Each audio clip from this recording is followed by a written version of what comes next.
Boker Tov, nous sommes le 19 décembre 2017, le premier Tevet 5778, Rosh Chodesh Tevet 5778, Chodesh Tov, Chag Chanouka, Sameach, Daniel Haïk au micro, David Amara à la technique ce matin, heureux de vous retrouver pour cette nouvelle heure d'actualité sur Studio Kalita, une heure d'actualité qui va débuter dans quelques instants par les grands titres de ce début de matinée. Vers 8h10, nous serons en ligne avec Michael Bensadoun. Nous parlerons avec lui non pas d'Aliyah, d'intégration ou d'innovation dans le monde de high-tech, des sujets qu'il maîtrise parfaitement, mais nous parlerons avec lui ce matin des manifestations du samedi soir qui se répètent, en particulier à Tel Aviv, des manifestations sur la corruption d'État auxquelles il a lui-même décidé de se joindre ces dernières semaines. Il nous expliquera pourquoi, il nous parlera de sa décision à ce propos. Vers 8h25, Eliana Gurfinkel nous présentera sa chronique Un jour, notre histoire. Vers 8h35, je vous présenterai la revue de la presse et des médias israéliens. Et vers 8h45, nous serons, comme promis, en ce début de semaine, nous serons en ligne avec Johanna Arwaz, qui est madricha de l'école Lucien Leven de l'Alliance israélite universelle et qui participe au programme du bac bleu-blanc. Comme promis, nous suivrons les visites des élèves des classes de terminale des écoles juives de France qui sont actuellement un peu partout à travers le pays en Israël et qui découvrent les opportunités pour envisager une année en Israël tout de suite après avoir passé leur baccalauréat à Paris et en province. Nous en parlerons donc vers 8h45 avec Johanna Arwaz. Les grands titres tout d'abord dans l'actualité de ce matin. La visite du vice-président américain Mike Pence est décalée, reportée. L'annonce a été faite hier soir vers minuit par la Maison-Blanche. La raison officielle invoquée pour ce report est le vote par le Sénat américain d'un important projet de loi sur une réforme de l'imposition aux États-Unis. Un vote qui nécessite absolument la présence à Washington du vice-président américain Mike Pence. Mike Pence devait d'abord arriver en Israël en ce début de semaine, puis il a reporté de 3 jours sa visite et il devait atterrir ce soir en Israël pour une visite officielle qui devait le conduire également en fin de semaine en Égypte. Les rues de Jérusalem ont déjà été pavoisées aux couleurs de la bannière américaine, mais donc ce voyage a été reporté aux alentours du mois de janvier. Si la raison officielle de ce report est bel et bien le vote du Sénat, ce vote important, eh bien les observateurs avancent également l'éventualité que cette visite ait été reportée parce qu'elle intervenait trop près de la déclaration du président américain Donald Trump reconnaissant Jérusalem comme capitale de l'État d'Israël. En effet, la tension demeure tout de même assez vive dans la région, en particulier dans la bande de Gaza, mais aussi dans certains points chauds des territoires.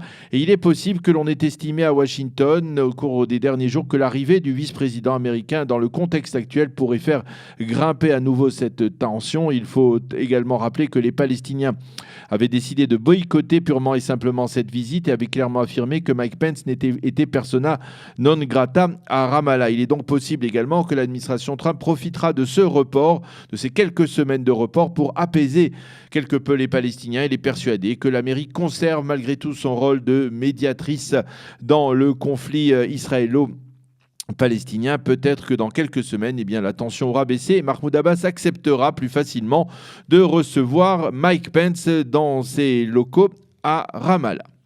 Et toujours à propos de Jérusalem et des retombées de la déclaration de Donald Trump, le Conseil de sécurité des Nations Unies n'a pas pu voter une résolution rejetant cette déclaration américaine, et ce après que les États-Unis, en la personne de l'ambassadrice des États-Unis à l'ONU, Nikki Haley, aient opposé leur droit de veto à cette résolution qui a été votée par ailleurs par 14 autres membres du Conseil de sécurité, sans exception. Donc tous les membres du Conseil de sécurité appuyaient cette résolution qui n'a pas été donc validée grâce au veto opposé par les Américains. L'ambassadeur d'Israël à l'ONU, Danny Danon, a vivement dénoncé cette résolution. Les membres du Conseil de sécurité peuvent continuer à voter ou à tenter de voter des résolutions de ce type. Cela ne changera pas le fait historique que Jérusalem est la capitale de l'État d'Israël, a déclaré Danny Danon. Le cabinet restreint pour la sécurité nationale a décidé hier soir de ne pas promouvoir pour l'heure de législation d'urgence dans le domaine de la rétention des corps de terroristes palestiniens et il a préféré demander à la Cour suprême de réviser sa position à ce sujet. La Cour a, je vous le rappelle, la semaine dernière interdit à la Défense nationale de conserver les corps des terroristes plus de 6 mois après leur mort. Une décision qui avait provoqué la colère de nombreux ministres israéliens ainsi que des familles des 2 soldats dont les corps sont détenus par le Hamas à Gaza, les familles Goldin et Shaul.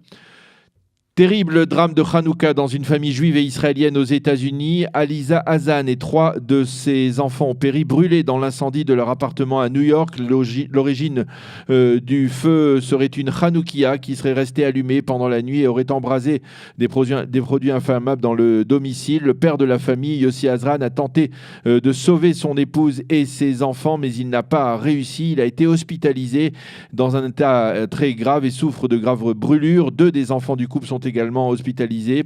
Il souffre également de brûlures. Les dépouilles mortelles d'Aliza Hazan et de ses 3 enfants qui ont péri seront acheminées vers l'État d'Israël. Et puis l'état de santé d'Asher El-Maliar, l'agent de la sécurité qui avait été très grièvement blessé il y a plus d'une semaine lors de l'attentat devant la gare routière à Jérusalem, reste critique après qu'il se soit dégradé il y a 36 heures. Son pronostic vital est engagé. La famille a appelé à prier pour son prompt rétablissement. Et puis le Premier ministre Benjamin Netanyahou a annoncé hier que son gouvernement n'aura pas de contact avec les ministres autrichiens du parti d'extrême droite de la Liberté. Dans le communiqué publié par le ministère israélien des Affaires étrangères, M. Netanyahou a expliqué qu'il entretient lui-même des relations directes avec le nouveau chancelier autrichien Sebastian Kurz et que c'est par cette voie donc que se dérouleront les relations extérieures entre les 2 pays. La météo pour terminer ce premier journal, c'est Hanouka. Nous sommes en plein mois de décembre, mais la météorologie nationale est celle d'un mois de mai printanier. Il fera bien plus chaud que la moyenne saisonnière aujourd'hui. Les températures devraient également augmenter au cours des prochains jours. Aujourd'hui, il fera 20 degrés à Jérusalem, 23 à Tel Aviv et 28 degrés à Eilat. Donc on peut en profiter, surtout pour toutes les personnes qui sont en vacances actuellement grâce au fait de Hanouka, profiter de ce soleil sur l'ensemble du territoire israélien. Voilà, c'est la fin de ce journal. Nous allons marquer une pause et dans quelques instants, nous serons en ligne avec Michael Ben-Sadoun pour parler de ces manifestations qui se déroulent depuis plusieurs semaines désormais en plein cœur de Tel Aviv et qui protestent contre ce que l'on appelle la corruption d'État et même la lenteur de la procédure judiciaire dans les affaires concernant Benjamin Netanyahou. Nous en parlerons avec notre ami Michael Ben-Sadoun.